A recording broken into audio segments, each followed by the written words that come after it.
right, with that, we'll open it up for question and answer for anyone on the dais here. And Joe has a microphone, so just put your hand up and we'll bring over the mic for you. Go ahead. Right, you talked a couple weeks ago about trying to put some weight on for this particular fight, getting upwards toward 160, which you've never done before. How has the drop down been the last few days? I would say that it's still not going to be a tough cut for me because, you know, that still keeps me as kind of a smaller 45-pounder. But I'm definitely feeling it. I didn't have too much to eat normally. You know, last time at the press conference I was eating a bunch of stuff, and so I have to watch it a little bit this time. You know, be a little more conscious of not stuffing myself. But I don't cut too hard, so it's not a big deal. I mean, I'm probably about 7 pounds over or something like that. Uriah, what is the pressure trying to get back the title, especially in front of your people here in Sacramento? I don't really feel any pressure, you know. When I approach a fight, I just try to keep it as primal as possible. It's going to be two guys trying to beat each other up, and no matter who's watching, that's what it really comes down to. So when I get in there, it's not between anyone, you know, watching or anyone at home, anyone with a video camera. It's about me and that guy over there with the red beard. I told you. Mike, I've been seeing now that, you know, like you said, you're being a road warrior. Do you think you're getting more accustomed, getting more adrenaline from being like the guy visiting the hometown, or would you feel more accustomed to just being back in your own hometown? You know, I like fighting at home only because, you know, you have all your friends and family there, and it's easier for them to watch the fight. And, you know, I like sleeping in my own bed and hanging out with my girlfriend and my dog and just chilling at home, you know. But once you're fighting, it doesn't matter. You know, I almost prefer to be booed, honestly. It's, when people cheer for me, I almost feel like added pressure, like I don't want to let them down. When they boo me, I almost feel challenged. I'm like, all right, yeah, let's fight. You know, that's kind of the mentality I have. I don't mind being on the road.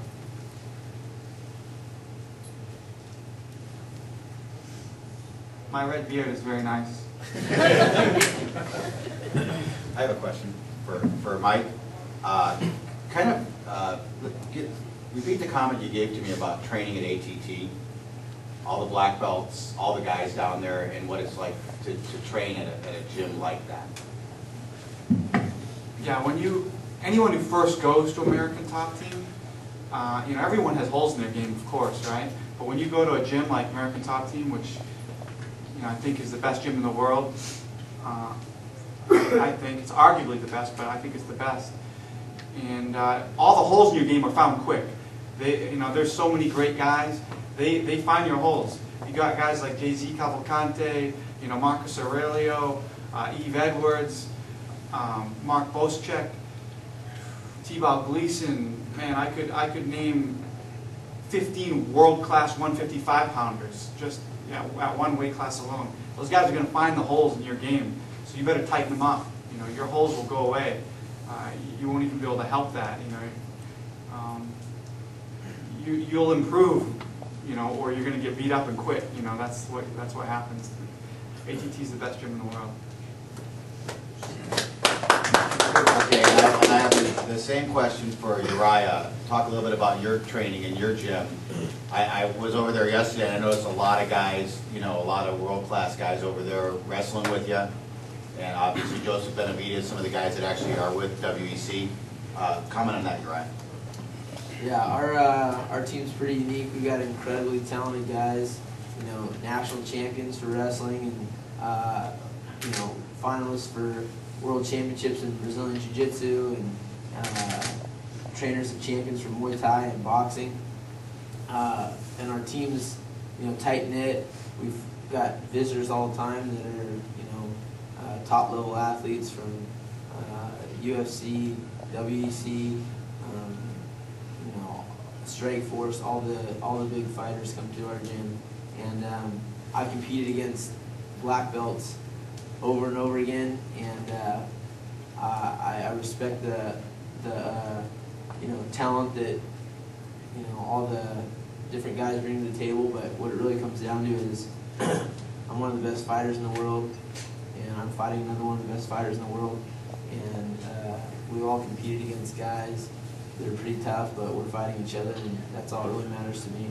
And I feel like our gym is the premier lightweight camp in the whole world, and for guys that have competed against some of the top guys in the lightweight division, even the big guys, it's a lot of times more difficult, to keep that pace and deal with the tenacity of some of these smaller guys. So I feel really lucky to have a great team at Ultimate Fitness with Team Alpha Male and all the guys that come through. So it's going to be between Brown and I, and that's it.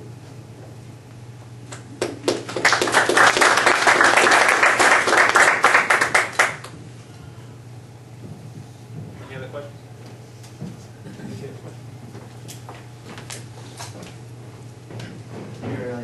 Last time you got caught with what was sort of a fancy move and you got caught with it. I know fighters get questions about game plans, but are you approaching this fight a little more conservatively, you think? You definitely have to consider. I mean, there's no secret of how I lost that fight. What was the cause? It was me throwing the elbow. But I do stuff like that, and it's part of my game, and I don't really plan it out. So I'd like to think that I'm going to be a lot more cautious, but you don't really know. So we'll see what happens. But I definitely don't want to turn my back to Brown and get caught with a big punch again.